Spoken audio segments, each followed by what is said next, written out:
My name is Michael Adams, and at 29 I was a sort of efficiency consultant and troubleshooter for one of the largest and wealthiest independent oil companies in West Texas. I worked in Midland, Texas, although I traveled all over the country and sometimes the world for my boss. He hired me straight out of college, and I became a jack of all trades for him and his company. I graduated from high school and had to work full-time to help out my family. My family consists of my mom, my sister Emily, and me. My mom is a single mother who raised us kids by herself. My drunken, deadbeat father left us a month after Emily was born. I was 7 at the time. We never heard from him again. Mom always managed to clothe and feed us and give us a decent place to live, but there was never any extra money. I started working part-time when I was 15 and haven't stopped working since. Well, right now, I'm not working, but we'll get to that later. At 62 and around 185 pounds, I was big for my age at 17. If I kept my voice low, I could pass for 19. That's how I got my first job in the oil fields. I think Steve, my first boss, knew I wasn't 19, but I told him about my family, and he hired me anyway. He wouldn't let me work on the floor of the rig, but there was plenty to keep me busy doing other things. I did most of the grunt work necessary around a drilling rig. I would roll drill pipe into position to be picked up, tote the bags of drilling mud to the mixer, make sure there was water in the catch basins for drilling, and anything else that needed to be done. I worked part-time on the evening shift from 7:00 p.m. until 11:00 p.m. so I could go to school during the day. When I finished school, I went to work as a full-time roughneck on the floor of the rig. By this time, I had grown to 63 and added about 45 pounds, so I had the size to work on the rig. After 2 years as a roughneck, a friend of my mother's, Robert, decided that I needed to become a driller. It paid more and wasn't as hard on your body as being a roughneck. You could only work so many years as a roughneck before the back-breaking labor beat you down. Robert was about 51 and had been a driller for 26 years. His face was seamed and lined from his years out in the weather, and his hands showed the abuse given to them for the last 26 years. He walked stooped over and with a limp from an accident on a rig about 16 years ago. He looked like he had been rode hard and then rode hard some more. I was working the day shift and would stay over to learn from Robert. After almost a year working with and under Robert, I got my first job as a driller. The hardest part about being a driller, once you know the technical aspects, is controlling your crew. Roughnecks are an independent group and have to respect you before they will work hard for you. My first time out as a driller, I had an older crew. I was the youngest at 22. Being a new driller, I had to work the night shift from 11:00 p.m. to 7:00 a.m. There was one old boy on the crew who wasn't going to put up with a young punk as his boss. Tom was 31 and a veteran roughneck. The first time he challenged me, I told him to get to work or get off the rig. Words and threats were exchanged, and the rest of the crew had to pull us apart. I gave as good as I got, but if it had gone on much longer, I would have gotten my butt kicked. The tool pusher, who was the overall boss on an oil rig, sent Tom home and docked his pay for fighting. Normally, fighting on a rig will get you fired, but if he fired Tom, he would have had to let me go too. Drillers for the night shift were hard to come by, so no one got fired. The next night, I was waiting for Tom before the shift began. As he got out of his truck, I told him we had unfinished business and needed to get it taken care of before we started our shift. We went behind the tool trailer to have our discussion. Our talk wasn't on the rig itself, so the headman had no say about what went on. Tom knocked me down 3 times, but I got up and started for him again. He held up his hands and said, "I've had enough. I'm afraid I'll break my hands on your face and won't be able to work. You and me, Michael, let's go to work." I had earned the crew's respect for standing up to Tom and never had any more trouble from them. I guess the word spread because I never had a problem with any other crew. Months later, when Tom would find out I was drilling a well somewhere, he would come to work for me. We actually became friends and would share a few drinks together. 2 years as a driller made me realize that there had to be something more to life than oil rigs. The West Texas weather baked you in the summer and froze you in the winter. Add in all the thunderstorms, rain, lightning strikes, and the weather was not your friend. People always say that the Oklahoma plains are flat, but they are hilly compared to West Texas. Oil is often found around a salt dome, and a salt dome 3 feet high stood out like a high hill on those West Texas plains. The storms and winds would roll for miles with no hills or vegetation to slow them down. In addition, you had the dangerous job of working on an oil rig, and you can understand what a tough life this was. The rattlesnakes, scorpions, and spiders meant that the rig was not a good place to spend your career, at least not for me. I wanted to work smarter, not harder. I didn't want to end up like Robert in another 25 or 30 years, bent and broken with hands that were gnarled and full of arthritis.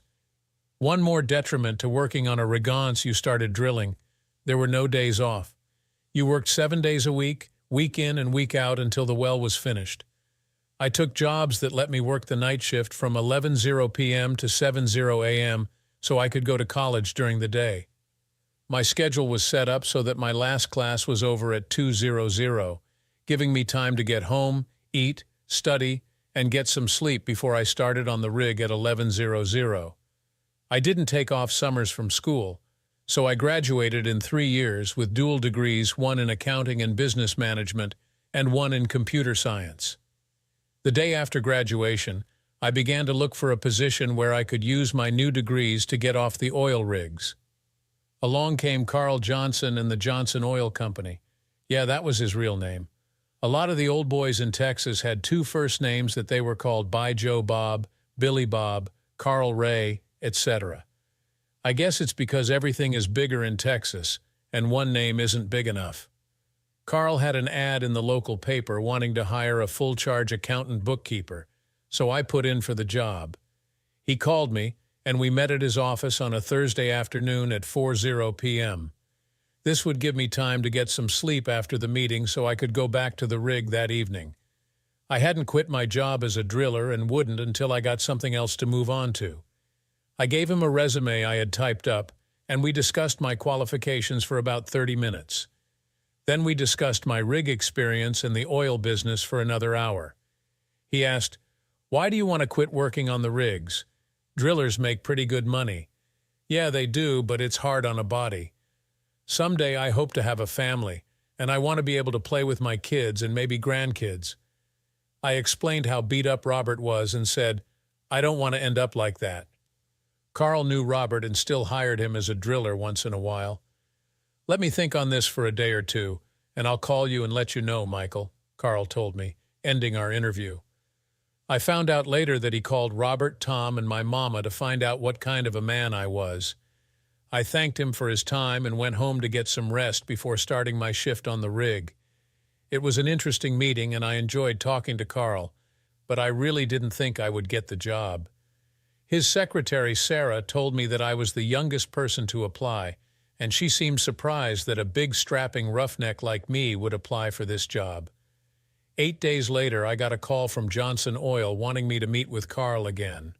This time it was a Friday morning around 11:00, and as I walked into the office, his secretary handed me a cup of coffee and led me into Carl's office. He was on the phone and pointed for me to take a chair. Carl got off the phone and smiled at me. "I'm offering you the job as an accountant if you still want it, Michael."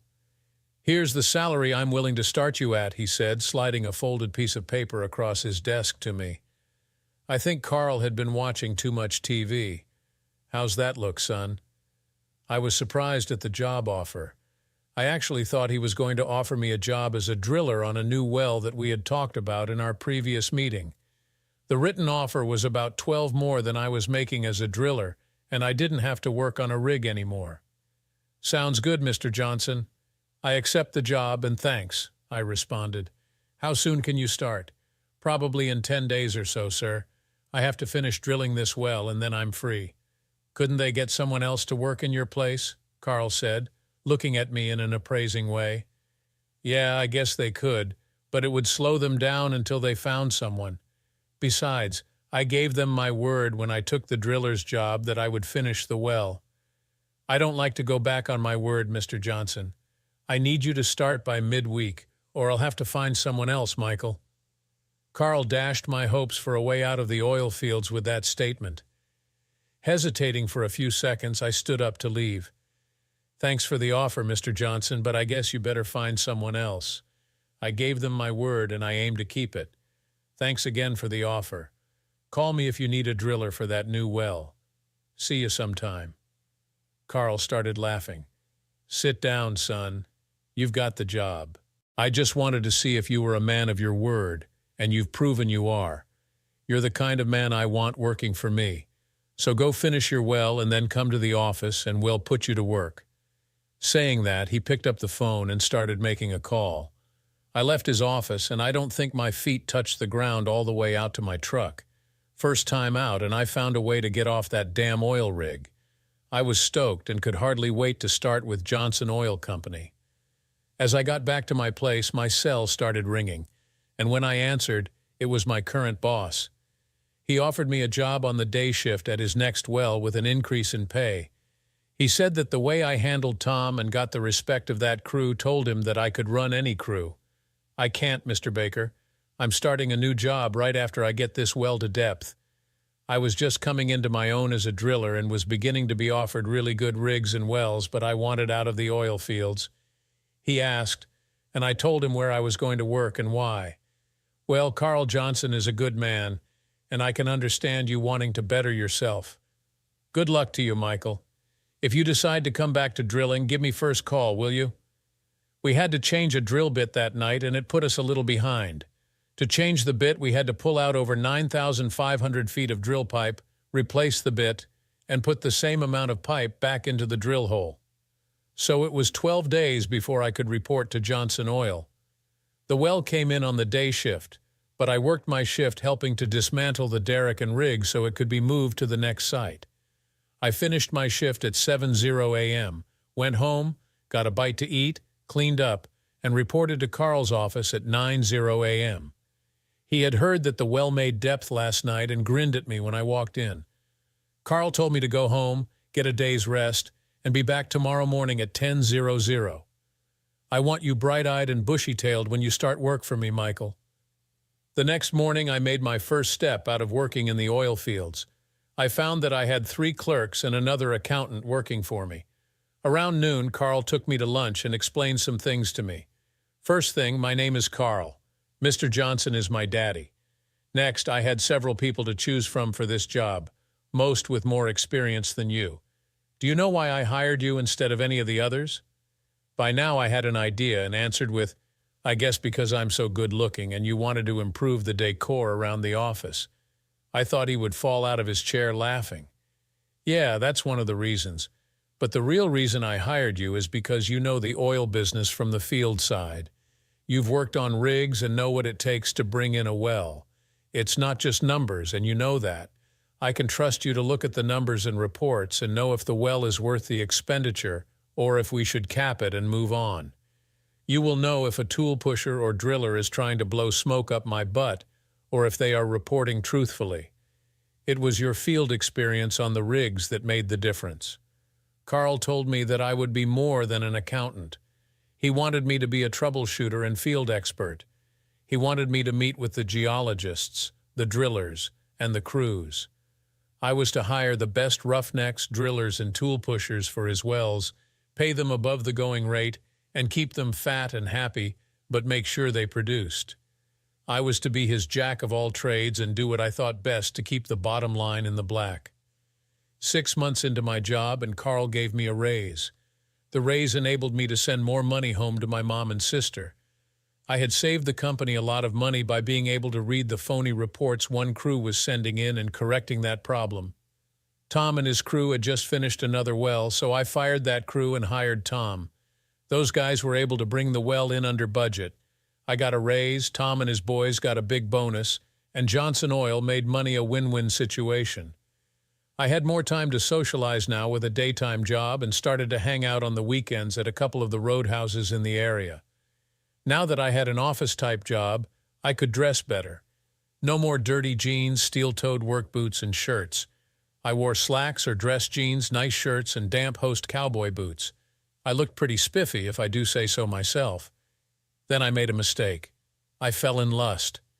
Megan was a tall little filly that caught my eye at the ranch, a Midland dance hall.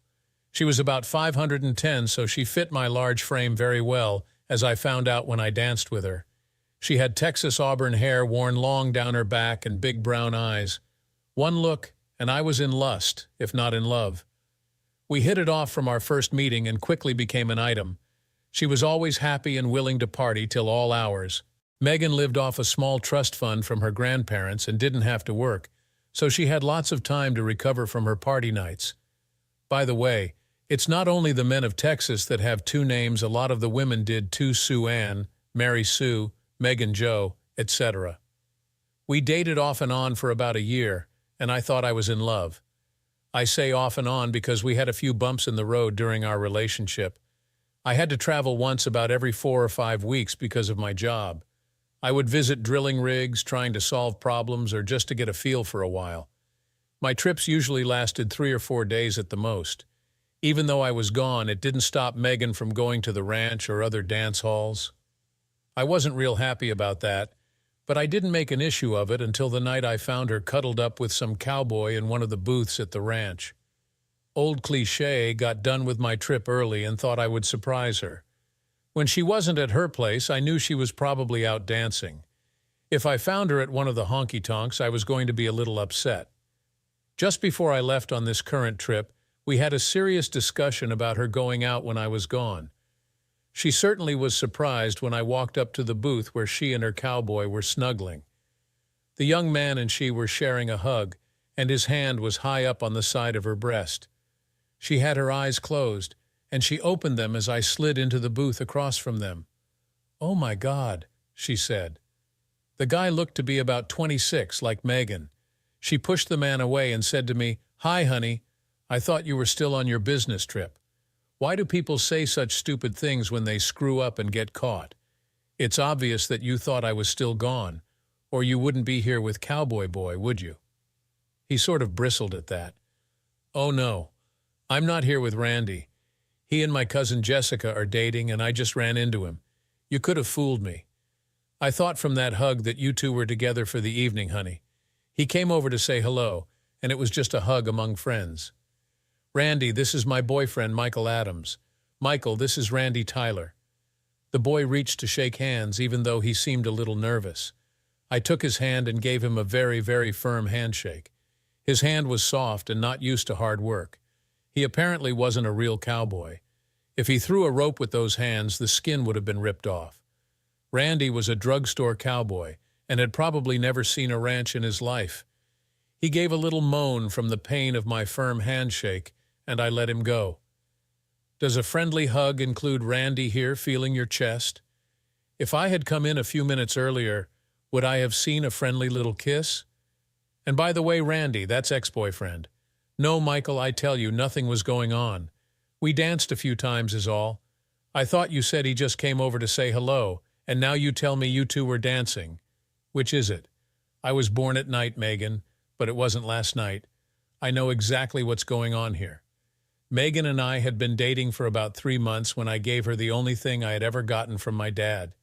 It was a gold nugget necklace that he had won in a poker game before he left. He asked me several times to give it back to him. I guess he wanted to sell it to buy booze. Even at 7, I wasn't stupid, so I told him I had lost it. That got me a backhand across the face, but at least I still had the nugget. That necklace was sort of like a pre-engagement ring for Megan. She was leaning across the table, trying to take my hand, and I reached over and pulled the necklace off her. If she wanted to play around, I wasn't going to let her do so with my brand on her. When I grabbed it, she was shocked, and Cowboy Randy decided to get involved. He grabbed my arm to stop me. "Son, you really don't want to buy into this. She's not worth going to the hospital for," I threatened him. I guess the memory of the firm handshake and the look in my eyes made a believer out of him. He let go of my arm and sat back down. "I'm sure you can get a ride home, Megan. I won't wait for you then. Adios, kids." About 3 blocks from the bar, my cell phone started going off. I could see that it was Megan and thought about ignoring it, but decided to get this over with. "Hello, Megan. What do you want?" "Honey, come back and get me so we can talk. I came with Jessica, and she hooked up with some guy and left me. I don't have a ride. Talking's over with, girl. You were going to ride Cowboy Randy tonight. Just have him take you home first. Don't call me again. We're done, Megan." Of course, we did talk again, and being young and stupid, I gave her another chance. I didn't really believe all the crap she tried to feed me about that night, but I loved her and didn't really want to break up with her. That was the first time. The same thing happened when I took another trip about 6 months later. I didn't catch her with anyone, but friends told me she had been out dancing each of the 4 nights that I was gone. There is an old adage that says those who don't learn from history are doomed to repeat it, and that's what happened to me. Of course, hindsight is perfect, and I should have shined her on after the first incident with Randy or whatever the hell his name was. I didn't learn from history, and I would repeat it. After the last time we fought about her going out, she said, if we were married, I wouldn't have to go out. We would have a home, and I would wait for you there. That was either unassailable logic or bullshit, but it worked. We got engaged and then quickly married.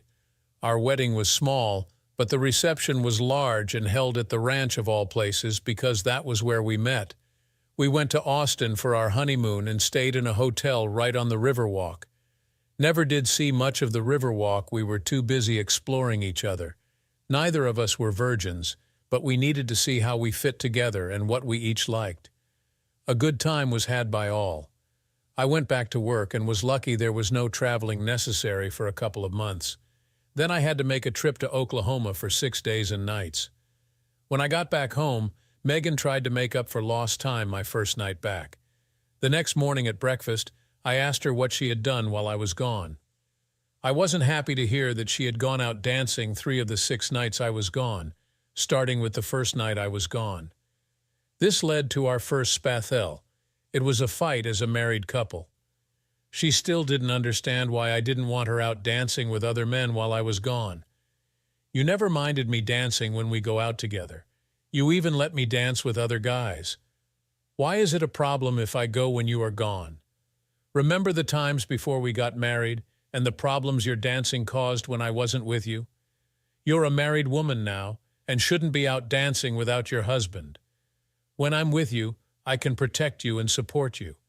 I don't want you going out dancing by yourself when I'm gone. That seemed to put an end to her nights out when I was gone. For the next 18 months, my business trips were few and far between. Most, but not all, of the trips I had to make, Megan was able to go with me. We treated them like mini vacations or mini honeymoons. Things were good. Our second anniversary rolled around, and of course the gremlins decided that things were going too smoothly for me.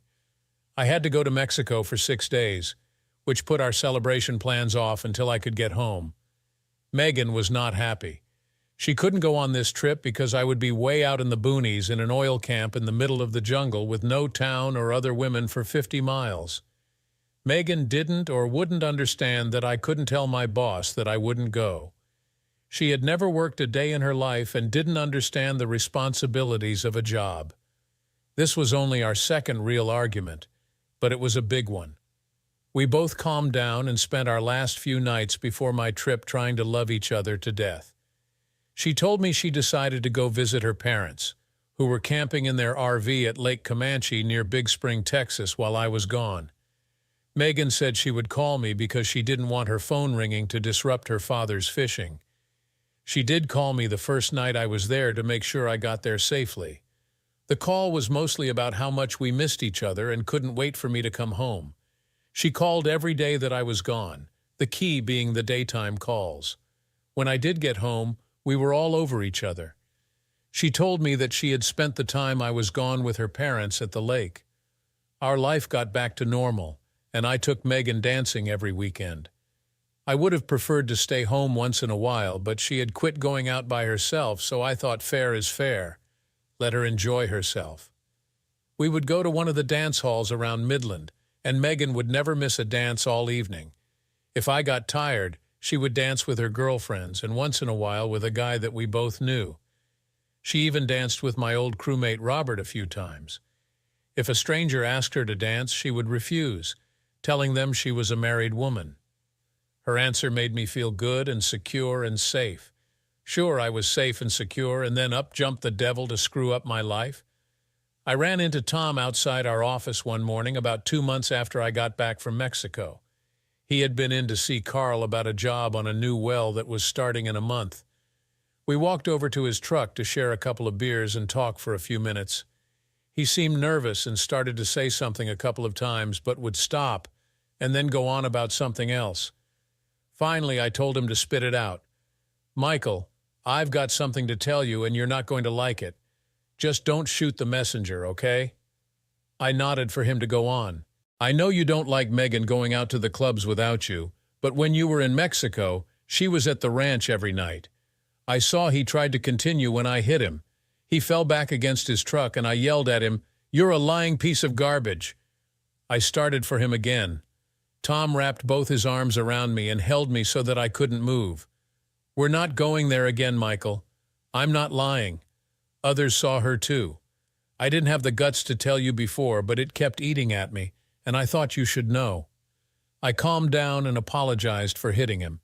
It was hard to believe that Megan would go out like that when she knew how I felt about it, and she had agreed not to do it anymore after our last talk about it. "That's not the worst of it, buddy," Tom continued. 3 different nights she went outside with a guy and was gone for about 45 minutes. Now I was really mad. Not only was she going out alone where no married woman should be, but going outside with a man did not look good. Maybe they were just getting some fresh air, but not for 45 minutes. Her actions would not pass the husband test. "Different guy each time," Tom said. I didn't want to believe that she was doing anything more than getting some fresh air, so I followed her on one of the nights. Megan and this guy got into the back seat of a Cadillac. I didn't go over to see exactly what they were doing, but I could see her legs in the air, and she handed him her panties when they got out of the car. I used my phone and took pictures of them getting into and out of that car, of her legs up in the air, and her handing him her panties. Now he hesitated a little, and then showed me the pictures. I stood there with my head down and my hands on my knees, trying hard not to throw up. Tom helped me sit down on the tailgate of his truck and handed me a bottle of Jack Daniels. A couple of hits on the bottle, and I was able to get hold of myself. Now what to do, I thought. If Tom was right, Megan and I were done. "What are you going to do, Hoss?" He offered me the bottle again. I refused the whiskey. My dad had been a drunk, and I didn't intend to let this turn me into one too. "Don't know just yet, but I'll do something." "You can damn well believe it," I answered. Tom and I went into my office and downloaded the pictures from his phone to my computer. "Do you know any of these guys she was with?" "I think I would like to have a little talk with them one at a time first." "I don't know them. I think they're just Saturday night cowboys that hang around the ranch." "Second, Michael, stop and think. You know none of them would have been with her without an invitation. This is all on her, and even though you would feel better if you kicked their butts, if you go to jail because of this witch, she wins," Tom advised me. That night when I got home, I told Megan I must have eaten some bad tacos or something and went to bed early. I wasn't sure I could control my anger and pretended to be asleep when she came to bed. The next morning I left before she woke up and went to talk to Carl. He was not only my boss but my good friend. I explained what was going on and what I wanted to do. "Are you sure this is what you want, Michael? Don't you want to talk to Megan first?" "No need for any more talk. I've got witnesses and photos. What could she possibly have to say that would explain what she did?" It was a rhetorical question. I really didn't expect an answer. "Will you help me, Carl?" I did expect an answer to that question. He picked up his phone and called the company's lawyer. After telling him what he wanted, Carl listened for a minute and said, "I don't care if you have to break an arm. Get it done. Bring the papers to me before the end of business today." Before I left the office, I had printed out the pictures and had the divorce papers for Megan's signature. It's amazing how fast legal things can get done when you know the right people. Carl knew the right people. Megan was surprised when I came home early. I know it's a cliché, but I told her I had to go to Oklahoma and would be gone for 2 nights. She helped me pack a bag and asked if I had time for a quickie before I had to leave. Shaking my head no, I left. She seemed a little upset when I didn't hug or kiss her before I left. Later, I thought I should have so she wouldn't be suspicious. I spent the rest of the day at one of the rigs talking to Robert. Around 9:00 p.m., I went home, and as expected, Megan wasn't there. I made myself comfortable in my chair with a cooler full of beer and waited for my precious bride to come home. It was getting on to 2:00 a.m., but I was only on my fourth beer when Megan came through the front door. She was alone, which was a good thing. I don't think I could have held myself back if she had brought a boy toy home with her. Megan locked the door and went into the kitchen.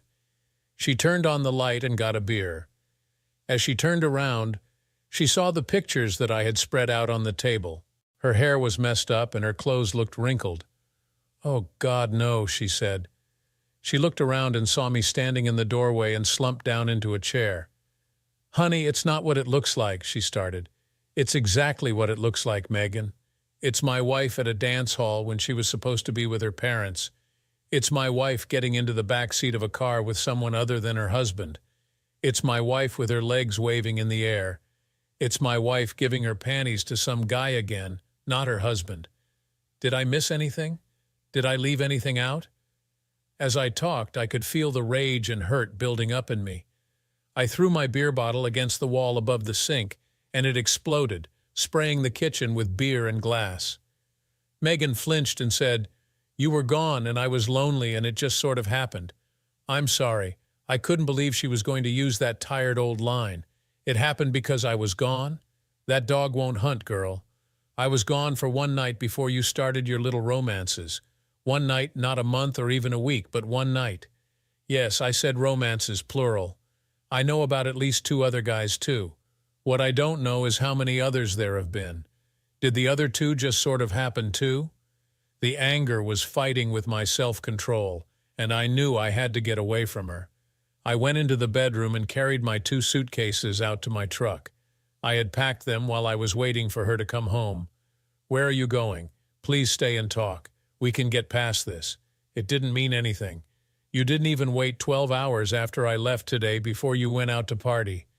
How lonely could you get in 12 hours? When I told you I was going, you were already planning your little fling. No, that's not the way it was. I went for a drive and ended up at the ranch. I didn't plan it, and I didn't do anything wrong, I swear," she told me. "It's a damn shame." She sure is a pretty thing, I thought. We had it good for a while. I'll believe that if you can do one thing for me, Megan. If you can show me that one thing and prove what you said, I will unpack, stay, and work this out. One thing, show me that you're still wearing your panties, or did you give them to the guy you were with tonight? The way she slumped further down into the chair and put her face in her hands answered that question. I threw the divorce papers in front of her and told her to sign them and get them back to my lawyer. I have been fair. Well, split what's in the savings and checking accounts, and you can have the furniture and your car. The house is rented, so that's not a problem. You can stay or go, it really didn't matter because I'm gone. I suggest you sign them. You won't do so good if you contest the divorce. You know how the courts are here. Women who commit adultery do not fare well in the divorce courts of Texas. It's still a good old boy network state, and a cheating wife is treated about the same as a horse thief. Maybe that's not fair or politically correct, but that's the way it is, and that's okay too. I moved in with Tom for a while, and the first week away from Megan was the hardest. The anger and hurt were still strong, but I missed her too. She called me every 2 or 3 hours on my cell and 3 or 4 times a day at the office. The first time she called my cell and at the office, I told her to leave me alone and sign the papers. I refused to take her calls at the office after that and turned off my cell. A new cell phone solved the problem of Carl having to contact me when he or I were out of the office. The separation entered its 2nd week, and Megan started to wait for me in front of the company building. Sarah would clue me in which door she was at, and I would duck out the other one. Cowardly, I know, but I wasn't sure I could control myself and didn't want to take the chance that I might smack the hell out of her.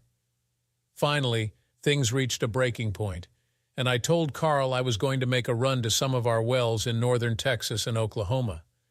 The trip should take about 2 weeks, and maybe Megan would understand that we were not going to work through this problem. When I came back from the business trip, Sarah had a letter for me from Megan. I started to throw it into the trash, but Sarah suggested hell, ordered me to read it. You didn't mess with Sarah. She was a force of nature. In the letter, Megan promised that if I would give her 30 minutes to talk to me, she would sign the divorce papers if I still wanted her to. I called Megan and set up a time to meet at my lawyer's office. I would give her 30 minutes and have this all over with, I thought. Friday afternoon at 2 p.m., I walked into the lawyer's office and Megan was sitting in the conference room. The divorce papers were on the table in front of her. My attorney sat in to both run the meeting and as a witness. I slid the document across the table to Megan and said, "Sign the papers, Megan." "But you said you would give me 30 minutes, she said pleadingly. "I don't trust you. I could give you the time to talk, and you could refuse to sign, and we would be right back to square one. I promise you, honey. Talk to me, and then I will sign if you still want me to," Megan replied. "Yeah, you promise, but you promised that there would be no one but me when we got married too. You promised that you would quit going out dancing when I was gone, and you see how that went. Sign the damn papers, and I'll promise to talk. If I change my mind, we can tear up the papers." She signed the papers, and I had the lawyer witness and notarize them. Then he left us alone to have our talk. "You wanted to talk, so go ahead." The clock is ticking. I looked at my watch. Megan spent the next 15 minutes telling me that she was sorry. She said she was mad at me for going to Mexico on our anniversary and went to the ranch to spite me. She continued, saying she had too much to drink and going out to that guy's car just sort of happened. Then I got the line about it didn't mean anything. It was only sex, and I was the only one that she loved. There was a lot more of the typical crap, but I let her talk and didn't interrupt her. Finally, she wound down and stopped talking. "Are you finished? Have you said everything you wanted to say to me?" She nodded her head. "Okay, now I have a few things to say to you. Before we got married, did Randy playing with you in that booth just happen too? Your past history at those dance halls doesn't help me to believe you. While I was in Mexico, you went outside with at least 2 other guys. I have witnesses. Did they just happen too?" I was speaking in a normal voice, not yelling or shouting. My mama always told me that if you yelled at someone, they would get defensive or start to yell back. They would start thinking about how to defend themselves instead of paying attention to what you were saying.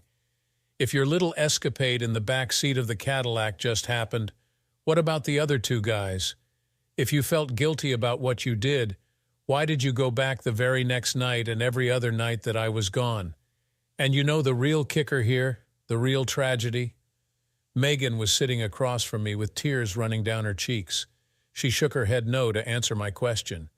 "You've destroyed everything that I care about with your little, 'it just happened.' You've destroyed our marriage. I might be able to forgive you, but I won't ever forget. If we got back together, every time you didn't answer the phone when I called or you took too long to go to the store or beauty shop, I would wonder if you were meeting someone.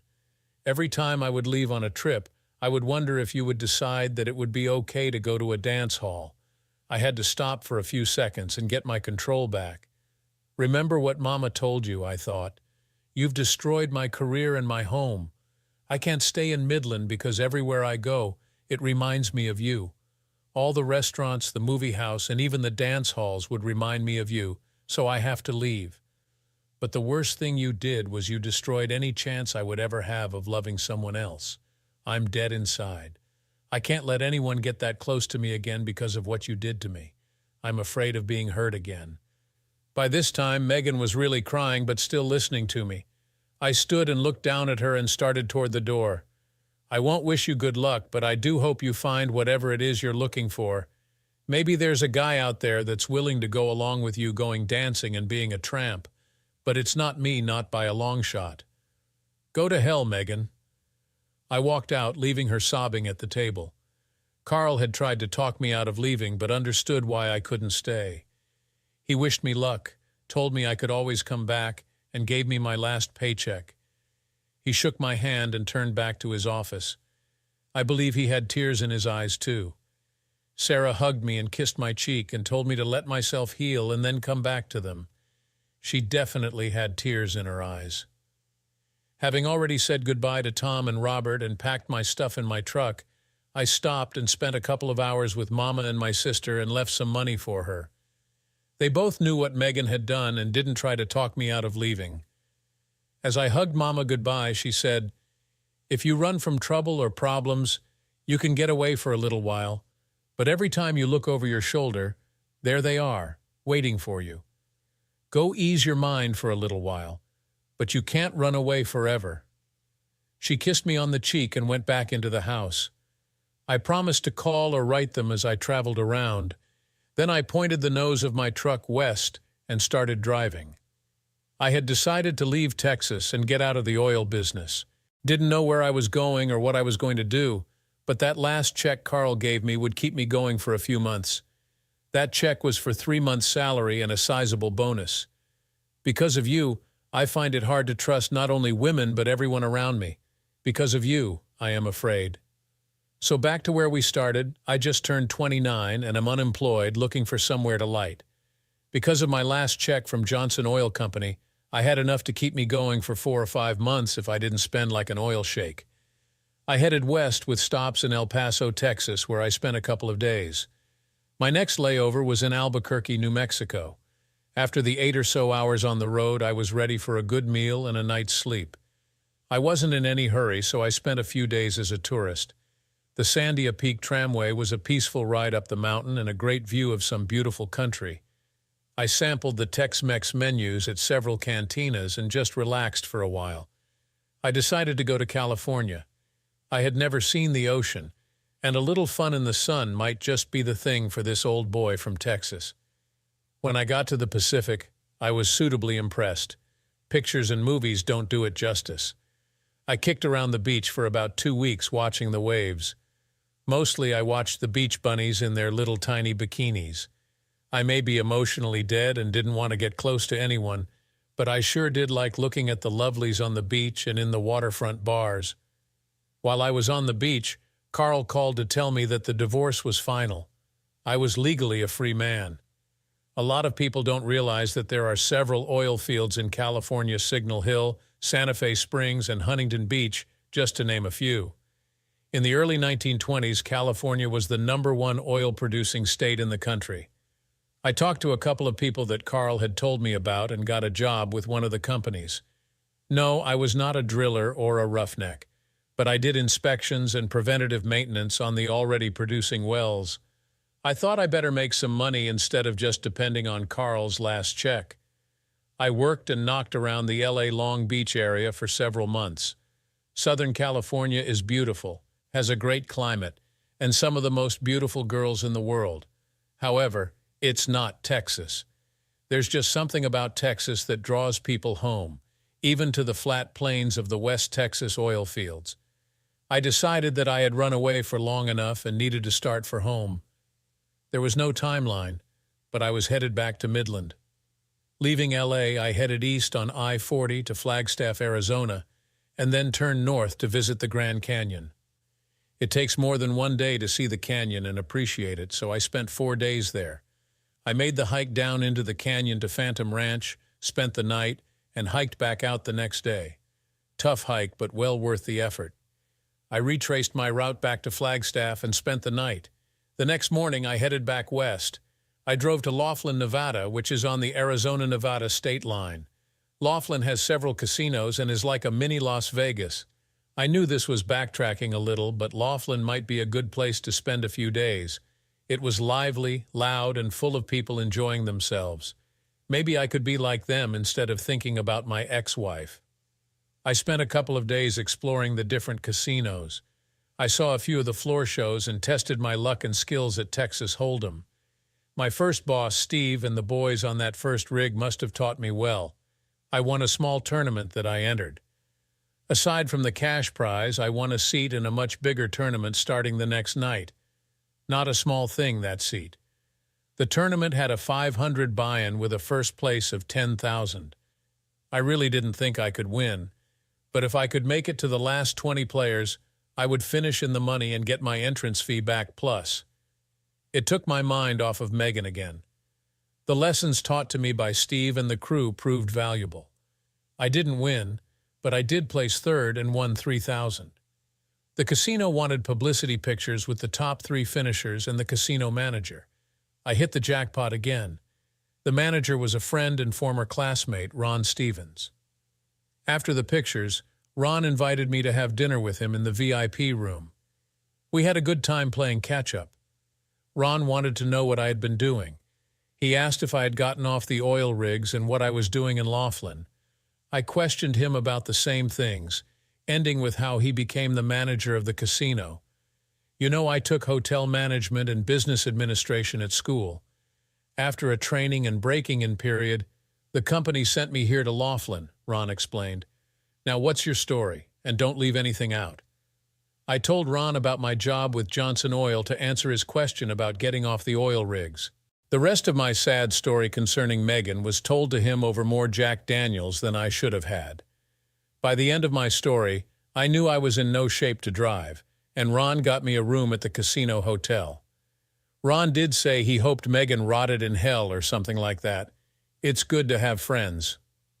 The next day we met for brunch and continued our old home week.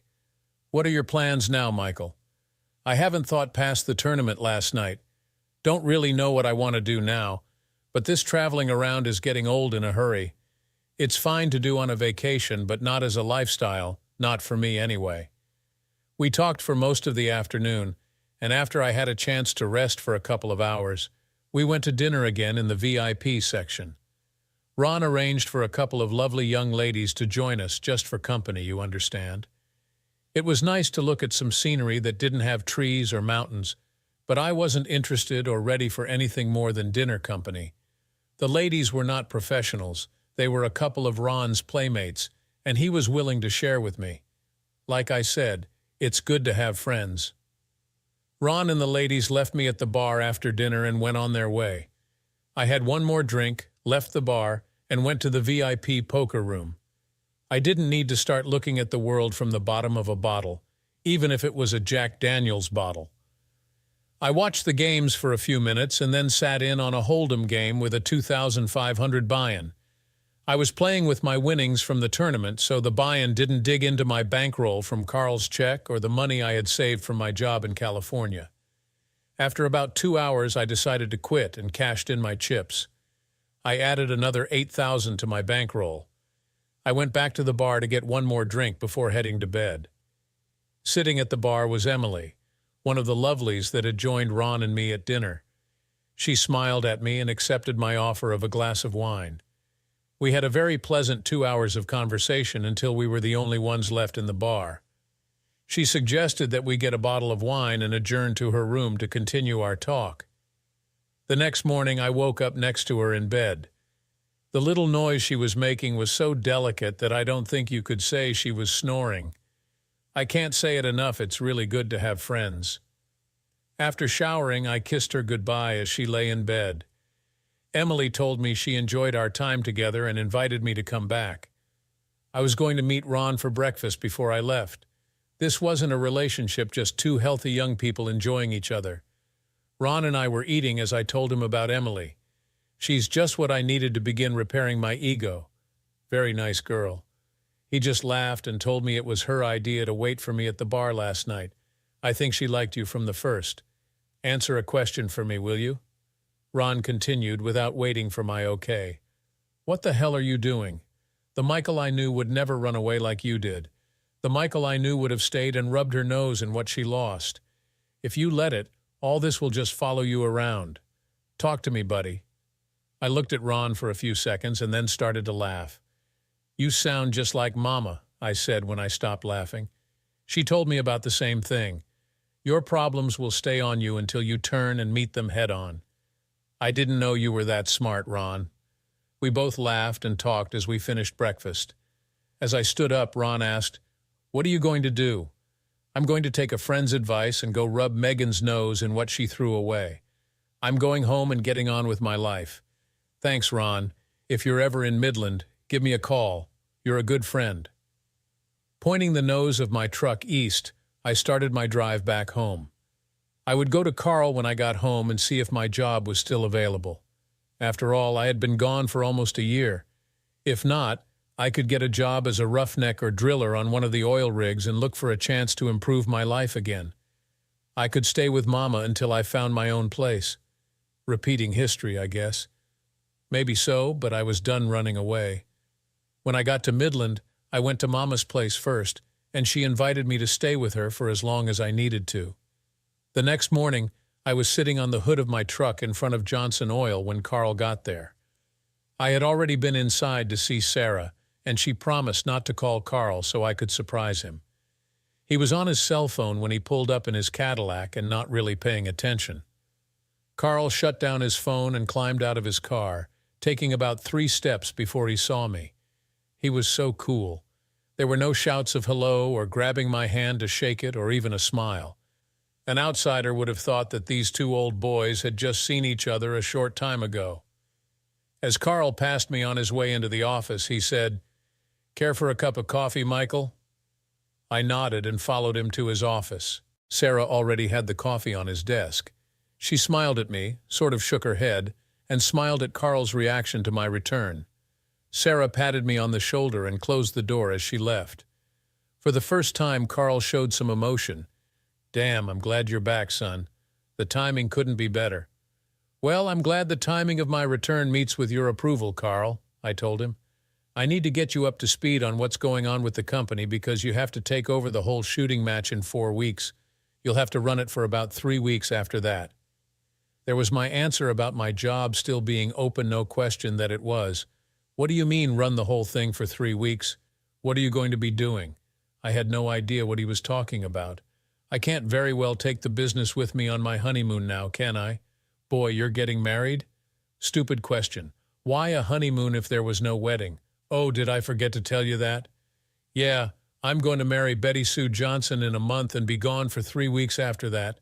Maybe longer, don't know for sure. Isn't she the widow woman that owns the cafe over on Main Street?" "When did all this come about?" Carl explained it to me.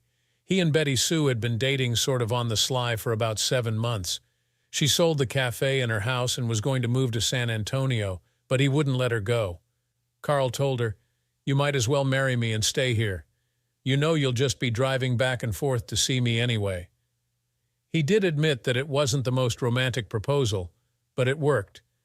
"I rented your old apartment after Megan pulled out, and Betty Sue's kids can stay there while we're gone. They're old enough to look out for themselves." "How old are her kids, Carl? How old is Betty Sue if she's got kids that can take care of themselves? For that matter, how old are you? Let's see.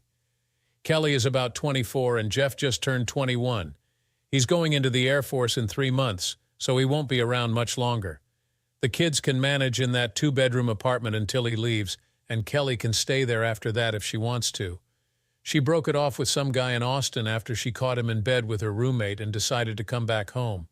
As far as Betty Sue, I guess she's about 46 or so, and I'm of legal age and know what I'm doing." Carl laughed at his joke about his age. "Oh, by the way, I need a best man. You up for the job?" He laughed again at the surprise on my face and took it for a yes. "Let me get back into the swing of things here, and then we'll talk about me taking over when you go on your honeymoon. Right now, I'm as dumb as a box of rocks about what's going on around here. And Carl, congratulations. I'm glad you found somebody, boss." I started going over reports and old emails that had been waiting for me to return.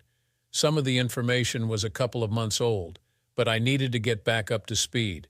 I worked like that for the next couple of days until I was up to date. I would glance up every once in a while to see Carl sitting there just watching me. It was getting a little creepy.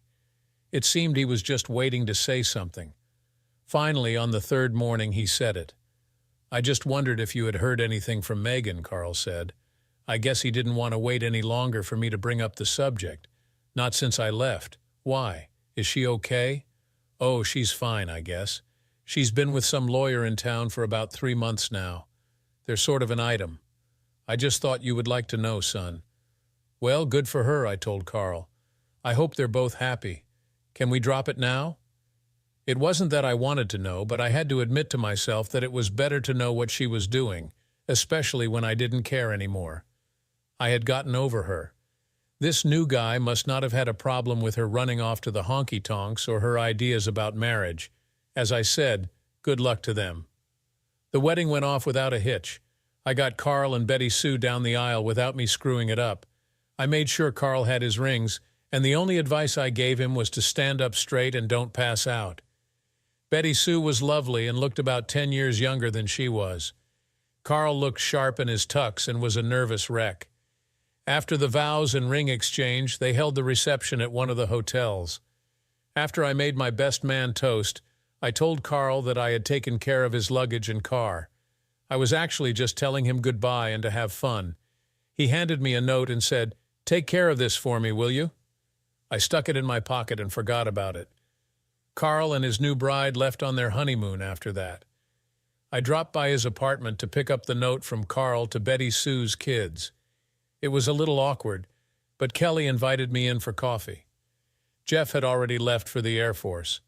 I wasn't sure I should do that, but I had been drinking coffee all day, so I accepted. We sat at the kitchen table and I gave her Carl's note. Kelly excused herself to go read it in her room. She came back out with tears in her eyes. She said that her mom wanted to take her on the honeymoon too, but Carl put his foot down and told her no way. She smiled at me as she told me that. "Michael, could I ask you something?" "Sure, go ahead. You used to be married to Megan Adams, didn't you?" "Yes, I was." "Why?" I was wondering where this was going. Kelly looked a little nervous. "I just thought you should know that Megan was seeing that lawyer she's with now even before you two broke up. Mama saw them together a few times when you were gone." "I'm sorry." "Kelly, it's okay. I knew there was something wrong, but I didn't know what it was. Don't worry about it, okay?" I stayed and talked with Kelly for another hour or so and then left. If she knew that Megan had been seeing the lawyer, I figured that everyone in town knew it too. When Carl got back from his honeymoon, I told him what I had learned. He just nodded his head and didn't say anything. He had known all along but didn't want to hurt me anymore.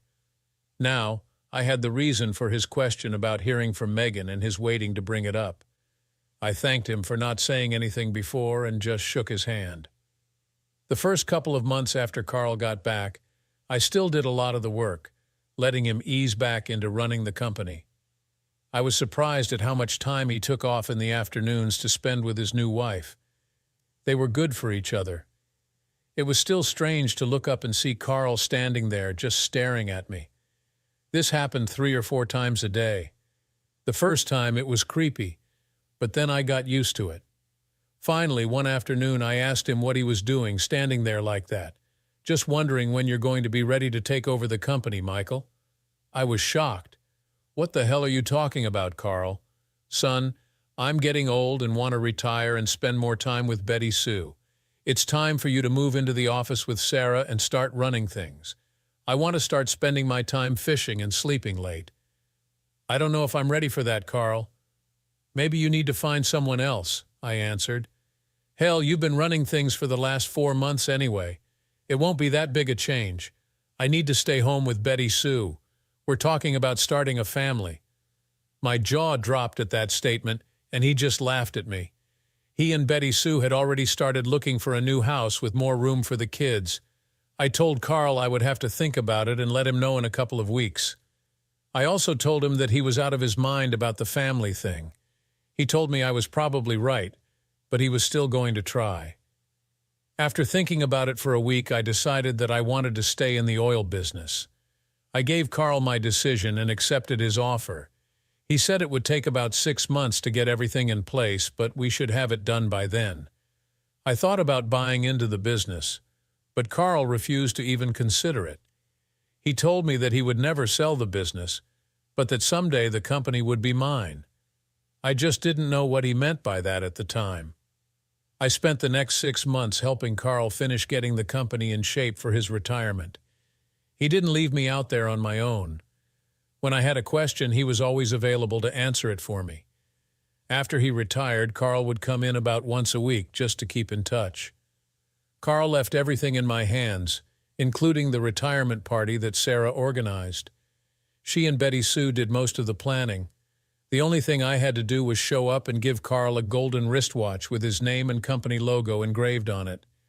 The company logo was a bull rider, just like on the Rodeo Cowboy Association belt buckle. Carl did buy a new house, and he and Betty Sue moved in right after his retirement. The company continued to prosper, and I grew into my job. About a year later, Betty Sue called to ask me to come over and talk to her. Carl had died suddenly from a heart attack while they were having a family picnic in their backyard. The company was in Betty Sue's name, and she wanted me to buy it from her. I told her that Carl had said he would never sell the company, but she insisted. We had already contacted the lawyer, and Betty Sue signed the paperwork to put the company in my name. I never paid a dime for it. That was what Carl meant when he said that the company would someday be mine. Carl had left me the company in his will, and Betty Sue just followed through with the transfer of ownership. Now, I'm 39 years old, the owner of Johnson Oil Company, and married to Kelly Johnson. We have 2 kids, and life is good. The company has expanded, and we're doing better than ever. We never forgot about Carl. We have a plaque in his honor in the company office, and every year on the anniversary of his death, we have a company barbecue in his memory. Life threw some tough breaks at me, but I survived and even thrived. Carl was right, there's always a way to turn things around. You just have to keep going and never give up. Thanks for watching this intense tale of betrayal and redemption. Do you think Michael made the right choice by leaving Megan, or should he have given her another chance? Let us know in the comments below. Don't forget to like, subscribe, and hit the bell for more gripping stories like this one.